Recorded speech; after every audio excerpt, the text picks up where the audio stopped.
Assalamualaikum warahmatullahi wabarakatuh, dan salam sejahtera bagi kita semuanya, dan selamat siang ibu-ibu. Iya, masih semangat Bu ya.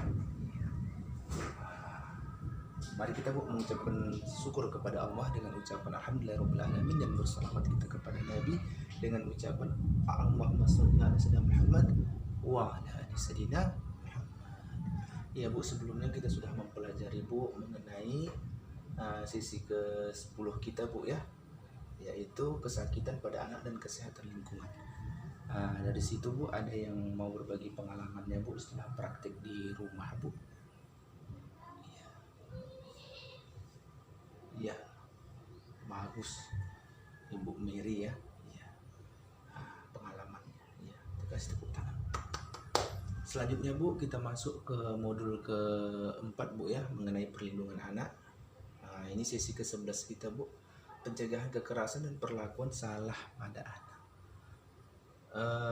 Apa manfaat kita mempelajari sesi ini Bu? Yaitu manfaatnya ialah kita mengetahui Bu apa yang dimaksud dengan anak dan hak anak, pengertian kekerasan dan perlakuan salah pada anak Bu, jenis dan contoh kekerasan dan perlakuan salah pada anak, jenis dan contoh kekerasannya Bu ya, deteksi dininya Bu apabila terjadi kekerasan seksual, cara pencegahan kekerasan di keluarga dan masyarakat, pencegahan kekerasan pada anak istimewa. Ya. Pengertian anak Bu, anak adalah seorang yang berusia 18 tahun termasuk yang masih dalam kandungan. Itu sesuai dengan Undang-Undang Anak nomor 35 tahun 2014 Bu ya. Hak anak Bu, itu hak yang melekat pada martabat manusia sebagai insan ciptaan Tuhan Yang Maha Esa Bu, yang sifatnya tidak boleh dilanggar oleh siapapun. Hak anak dapat diartikan Bu, itu hak yang melekat pada diri anak Bu ya, pemberian oleh Tuhan Yang Maha Esa. Klasternya Bu, ada 5 klaster Bu dalam hal hak anak ini Bu ya, yaitu hak sipil kebebasan, hak lingkungan pengasuhan, hak kesehatan, pendidikan, dan langkah-langkah perlindungan khusus Bu. Ada 31 hak anak Bu ya, seperti yang kita lihat Bu di klip chat ini Bu ya. Ada 31. Jadi Bu, selanjutnya Bu, saya akan bagi Bu 3 kelompok Bu. Ini ada 3 pasang bendera Bu ya, 3 kelompok Bu. Kelompok pertama Bu, kita beri nama kelompok bermain. Kelompok kedua kita beri nama kelompok kreasi. Ketiga kita beri nama kelompok partisipasi Bu ya. Ini nanti ada satu buah satu buah gambar Bu, kan cerita. Nanti kalau baik, perbuatan itu Ibu acungkan baik, kalau buruk Ibu acungkan buruk Bu ya. Ini saya pasangkan, kalau baik nanti acungkan baik. Ini untuk kelompok bermain, baik buruk Bu ya, ini kelompok kreasi Bu ya, dan ini Bu kelompok partisipasi Bu. Kita mulai Bu ya. Ini ada satu buah gambar Bu mengenai cerita seorang anak yang bercerita pada ibu. Ini perbuatan baik atau buruk Bu? Ya, ini baik. Ini Bu, ayahnya mengajak dia Bu ke jalan bersama, baik atau buruk Bu? Ya, baik. Sedangkan ini Bu, orang tuanya mengajukan dia waktu dia ingin ikut ke pasar. Ini buruk Bu ya. Ya, bagus. Bu angkat yang tanda gini Bu ya. Itu buruk. Jadi Bu, bagaimana caranya seharusnya? Seharusnya Bu, orang tuanya menjelaskan bahwa anaknya tidak bisa ikut dengan alasan-alasan yang menurut orang tuanya tidak bisa Bu ya. Selanjutnya Bu, pengertian kekerasan terhadap anak. Kekerasan terhadap anak ini Bu, setiap perbuatan terhadap anak yang bersifat yang berakibat timbulnya kesengsaraan atau penderitaan secara fisik Bu ya, mental, seksual, psikologis, termasuk penelantaran dan perlakuan buruk yang mengancam integritas tubuh dan merendahkan martabat anak. Ataupun jenis-jenis kekerasan atau perilaku salah itu Bu, fisik Bu, itu merupakan yang terjadi pada badan dia Bu ya. Psikis, perbuatan yang mengakibatkan rasa tidak nyaman atau trauma Bu ya. Baru seksual yaitu perbuatan yang mengakibatkan rasa tidak nyaman bahkan menimbulkan trauma. Ya, kita simpan Bu. Kita buat Bu ya. Ada 3 Bu. 3 tempat ini. Gejala tanda fisik, ada gejala tanda psikis, ada gerakan-gerakan tak wajar. Ini Bu ada 3 nanti Bu ya, yang akan ditempatkan di sini Bu.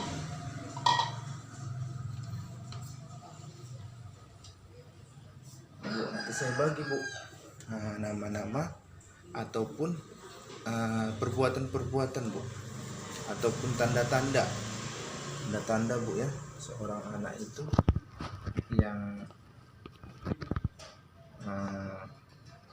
sebagai korban Bu ya, korban dari tindakan kekerasan. Ini saya bagi. Nah Ibu nanti Ibu tempatkan Bu ya, ini apakah dia termasuk di sini, apa di sini, apa di sini Bu ya.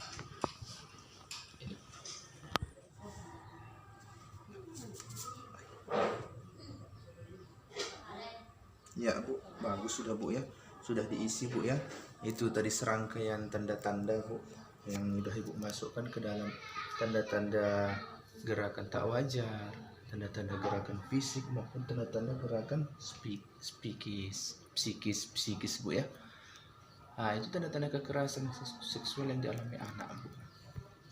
Tadi sudah kita bagikan tanda-tandanya Bu ya.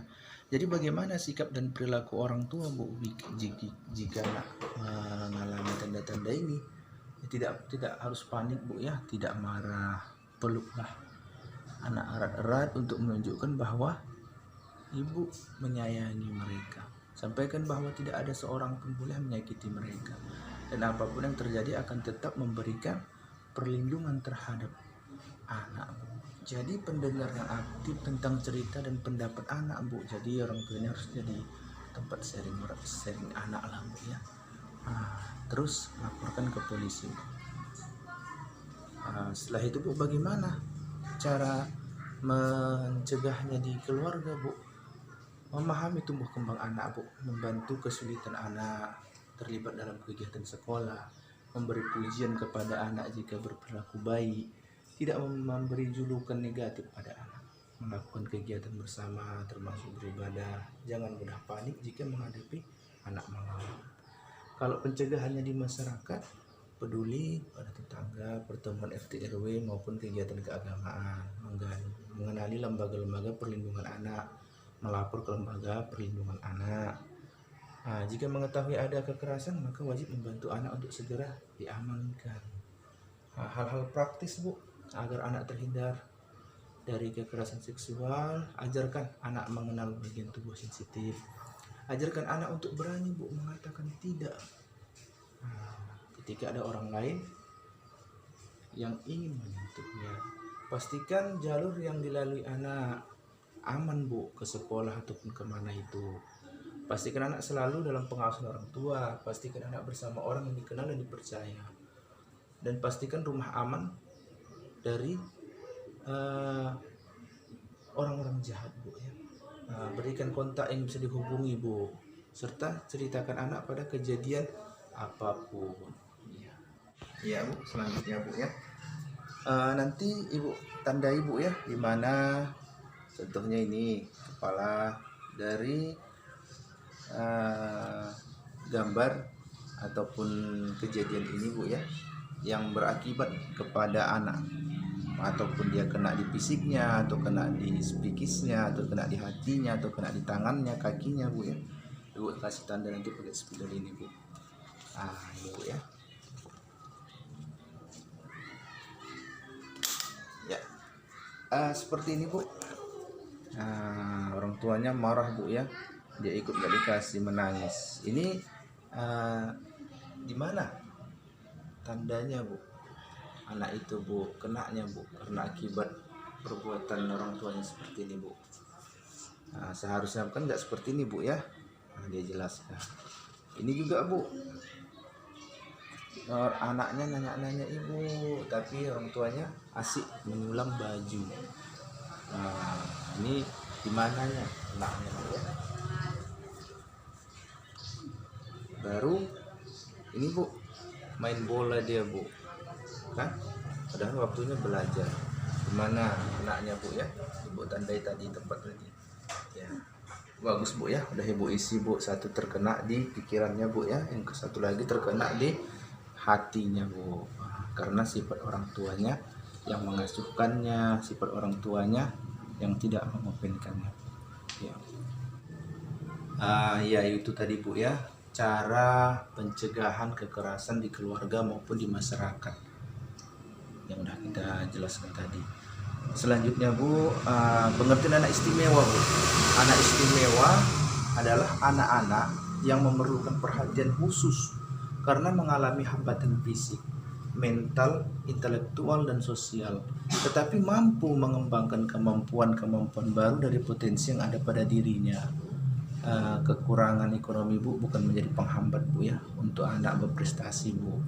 Contohnya dapat kita tengok Bu, maupun keterbatasan fisik seperti kisah si Getun. Ialah contoh anak istimewa yang memiliki kecacatan disabilitas. Pengelompokan anak disabilitas ini ada 10 Bu.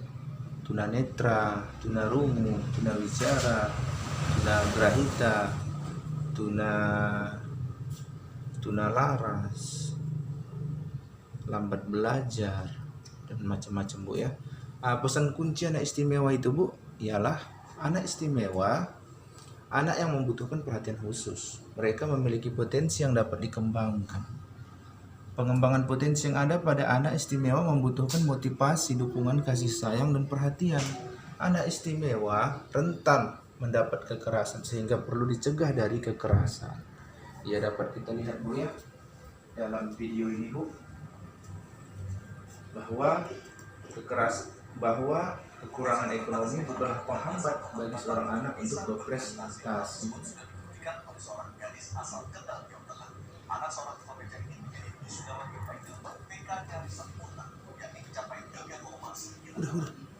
Jadi itu Bu ya, kita udah saksikan tadi videonya. Jadi kesimpulan dari seluruh rangkaian sesi kita ini Bu ialah setiap sikap dan perilaku yang membuat anak menderita, baik fisik, psikis Bu ya, sosial terhadap anak adalah bentuk kekerasan dan perlakuan salah. Cara mendisiplinkan anak tidak harus dengan kekerasan. Kekerasan dapat terjadi di mana-mana, siapapun bisa menjadi pelakunya, bahkan orang terdekat. Orang tua wajib mencegah kekerasan dan perlakuan salah untuk melindungi anak Bu ya. Pencegahan kekerasan dan perlakuan salah dilakukan melalui antara lain deteksi dini Bu, membawa anak ke tempat aman, melaporkan ke RT RW, polisi setempat, menghubungi lembaga layanan setempat Bu apabila terjadi kepada anak. Iya. Jadi Bu, seluruh rangkaian kita itu tadi, apakah ada Bu yang belum paham? Apa ada mau bertanya? Silakan Bu. Iya, saya rasa sudah paham Bu ya. Ya, demikianlah Bu sesi kita ini Bu ya untuk hari ini. Saya harapkan Bu untuk sesi-sesi berikutnya, untuk kedatangan Ibu dan untuk semangat Ibu lebih lagi Bu ya. Karena apa Bu? Karena sesi berikutnya pasti seru. Iya. Itu saja Bu yang dapat saya sampaikan Bu. Lebih dan kurang saya mohon maaf. Wabillahi taufiq wal hidayah. Wabihi nasta'in. Assalamualaikum warahmatullahi wabarakatuh.